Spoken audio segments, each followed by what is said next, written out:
create a gap. Flap lever positions 25 and 30, extend the flaps further down. This gives the wing a sharp curvature, and increases both the lift and drag. These positions are used for landing, as high drag helps reduce the aircraft's speed for approach, and high lift helps maintain the flight at low speed. The shape of the wing can cause flow separation at the trailing edge, and lead to turbulent airflow. To prevent this, the outboard flaps are single-slotted. The high-pressure air from the lower surface travels to the upper surface, and provides laminar airflow. The inboard flaps are double-slotted. When the flaps are set for landing, the flight computer droops the flaperons further down, but does not use the ailerons and moves them level. Speed brakes. The airflow above and below the wing are both critical for the total lift produced. Any disruption of flow will reduce the lift. Spoilers disrupt the upper surface airflow. Each wing has 7 spoilers, 5 outboard and 2 inboard. The application of speed brakes on the ground is different from flight extension. The ground operation of the speed brakes is used to dump the lift after touchdown. All spoilers deflect to their maximum position. This kills the lift, and allows the aircraft weight to dominate, ensuring proper application of landing gear brakes. The additional drag from the spoilers also helps to stop the aircraft. Deflecting all spoilers to their maximum in flight can be dangerous. Therefore, the flight computer restricts spoiler deflection in flight. Spoilers 5 and 10 are not used as speed brakes in flight. Outboard spoilers are restricted to a maximum 45-degree deflection, and inboard spoilers to 15 degrees. In flight, the speed brakes can be used to reduce airspeed. It can also help the aircraft descend for approach.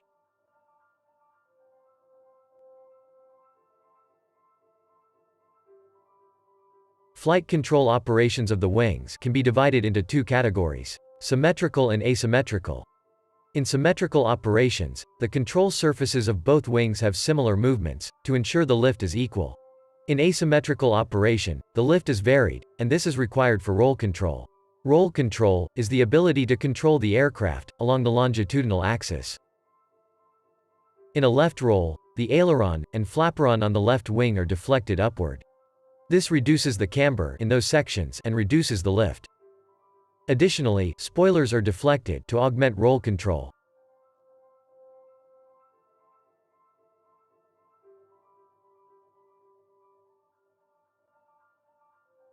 The right wing aileron and flaperon deflect down, increasing camber to increase lift. The unequal forces on the 2 wings create a net torque through the center of gravity, causing the left wing tip to go down, and the right wing tip to go up. In a right roll, the right wing control surfaces deflect up, and the left wing surfaces deflect down. Now let's understand lateral stability. 2 wing design features help improve the aircraft's lateral stability: the dihedral angle and the swept back wings.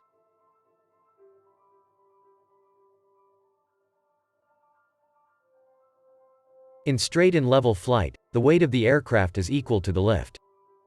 If a wind disturbance causes the aircraft to roll, it changes the lift direction. Now the lift is not just acting vertically, it is also acting horizontally. The horizontal component of the lift is an unopposed side force, due to which the aircraft will enter a side slip. Since the vertical part of the lift is not enough to counter the weight, the aircraft will also lose altitude. The relative wind is the airflow in the opposite direction of the aircraft's movement. Due to the dihedral angle, the downgoing wing has a greater angle of attack than the raised wing. As a result, the lift increases on the downgoing wing. The wing sweep also increases lateral stability. The lift is greater when the relative airflow is more perpendicular to the wing, and reduces as the angle increases. The difference in lift attempts to recover the aircraft to its original attitude, but the momentum carries it further. Now the aircraft side slips in the opposite direction. Lift on the other wing increases, and in a series of decreasing oscillation, the aircraft returns to its stable position. This ability of the aircraft to recover, without any control surface input, is known as positive lateral stability. The roll-yaw interrelation. We have covered directional and lateral stability, but for simplification in both cases, we disregarded the secondary effects. A roll motion causes a yaw motion, and a yaw motion causes a roll motion. When the aircraft is disturbed in a roll and enters a side slip, the relative wind hits the vertical stabilizer from the side. The airflow turns around the stabilizer and generates lift to yaw the aircraft in the roll direction. The lateral and directional stability will come into effect. The flight computer's yaw damper software function will use the rudder to ensure the aircraft does not enter a Dutch roll. If the aircraft is disturbed in the yaw axis, and the nose moves to the left, the right wing travels faster and experiences a slight increase in airspeed. The left wing slows down and experiences a slight decrease in airspeed. The difference in airspeed increases the lift on the right wing compared to the left, and the aircraft will roll in the direction of the yaw. The stability function will return the aircraft to its original attitude.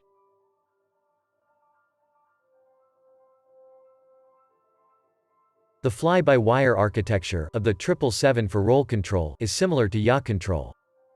The control wheels provide manual roll control.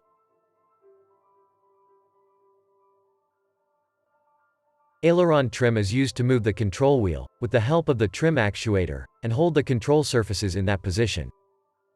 To return the control surfaces to neutral, the opposite trim input is required. The autopilot system, when engaged, will send roll commands to the flight computer. The flight computer will instruct the autopilot to backdrive the control wheel for pilot reference. When the flaps are extended, the ailerons and flaperons droop. For roll control, this becomes the new neutral position of the control surfaces. Maximum control wheel movement will result in full deflection. As the control wheel is centered, the control surfaces return to their droop position. The control wheel determines the roll rate of the aircraft. The flight computer moves the control surfaces in proportion to the control wheel displacement. Less control wheel movement will result in less deflection of the control surfaces. The roll of the aircraft will be slower. Maximum control wheel movement will result in full deflection of the control surfaces. The aircraft will roll faster. Aileron and spoiler lockout. Torque is the force applied by deflecting the control surface, multiplied by the distance from the center of gravity. The farther away the surface is from the center, the greater the torque.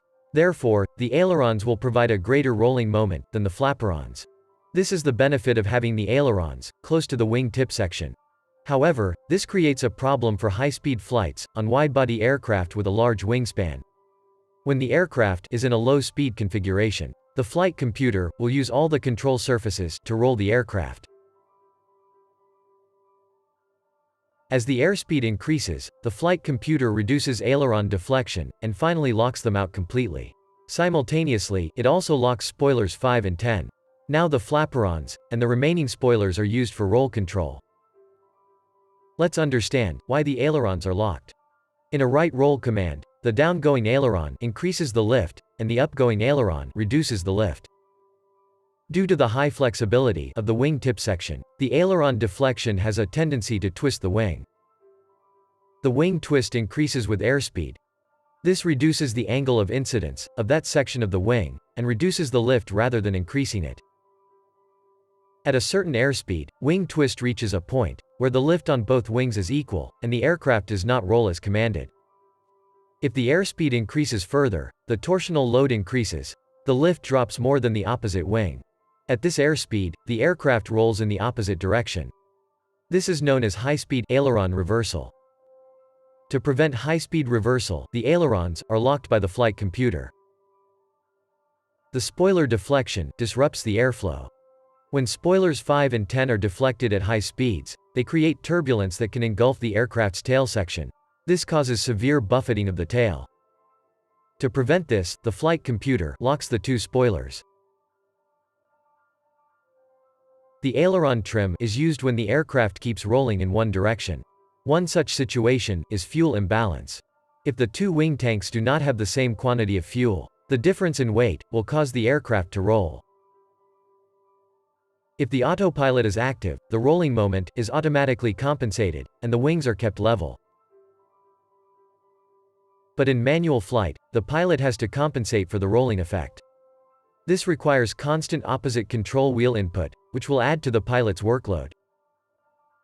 In such situations, the pilot can use the aileron trim function. The trim actuator will turn and hold the control wheel. The trim function will compensate and maintain the wings level. Roll control, mechanical backup. In a fly-by-wire system, flight computers control all surface deflection. In the unlikely event of a complete electrical system shutdown, the control surfaces will not operate, and the aircraft's roll control will be lost. To ensure some degree of roll control is still available in such situations, the control wheels are mechanically connected to spoilers 4 and 11. In a left roll, spoiler number 4 will deflect to reduce the lift on the left wing and roll the aircraft left. To roll the aircraft right, spoiler number 11 will reduce the lift on the right wing. The mechanical connection to the spoilers is a backup in case of electrical failure. The aircraft still needs hydraulic power to operate the spoilers. Bank angle protection. Control wheel movement deflects the control surfaces, and the aircraft starts to bank. The aircraft continues to roll until the control wheel is returned to neutral. Now the bank angle has been established. To return the wings level, the opposite roll command is given. Excessive banking of the aircraft can be dangerous. If the aircraft is banked more than 35 degrees, the flight computer will use the back drive actuator to turn the control wheel in opposite direction and roll the aircraft back to 30 degrees. If the pilot wants a greater bank angle, then he has to apply more force on the control wheel to overcome the back drive actuator force. Once the desired bank angle is established, enough force has to be maintained to prevent the back drive actuator from turning the control wheel in the opposite direction. If the control wheel is released, the flight computer will roll the aircraft back to 30 degrees. The bank angle protection feature prevents inadvertent overbanking. Turn coordination. The aircraft is turned by using the control wheel, but two other factors have to be taken into consideration: the application of the rudder and the elevator. In straight and level flight, the drag on both wings is the same. When the control wheel is rotated left, due to aileron and flaperon deflection, parasite drag increases on both wings. On the right wing, as the lift increases, the induced drag also increases. As a result, instead of yawing in the direction of the roll, the aircraft yaws in the opposite direction. This is known as adverse yaw, which causes the aircraft to slip into the turn.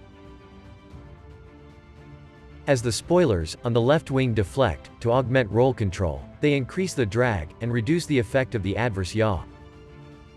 But this does not completely eliminate the adverse yaw in all flight conditions, and the aircraft could still be slipping into the turn. Therefore, to coordinate the turn, the rudder has to be applied in the same direction. This is automatically done by the flight computer turn coordination software function. Once the bank angle is established, and the control wheel is returned to neutral, the adverse yaw is no longer effective. The flight computer will return the rudder to the neutral position. The second factor is the loss of altitude in a turn. When the aircraft is banked, since the vertical component of the lift is not equal to the weight, the aircraft will descend. To perform a level turn, the wing lift has to be increased by increasing the angle of attack. This is accomplished by using the elevator. On the 777, there is no need for the pilot to apply the column back pressure. The flight computer will automatically move the elevator to increase the angle of attack. This simplifies the turn. The pilot only has to move the control wheel. The flight computer takes care of the rudder and the elevator. When the opposite control wheel command is given to stop the turn, the flight computer will again apply the rudder in the roll direction. As the wings are leveled, the rudder and the elevator return to their neutral positions. In the final chapter of the flight control series, we will explore the pitch control features of the aircraft. Thanks for watching.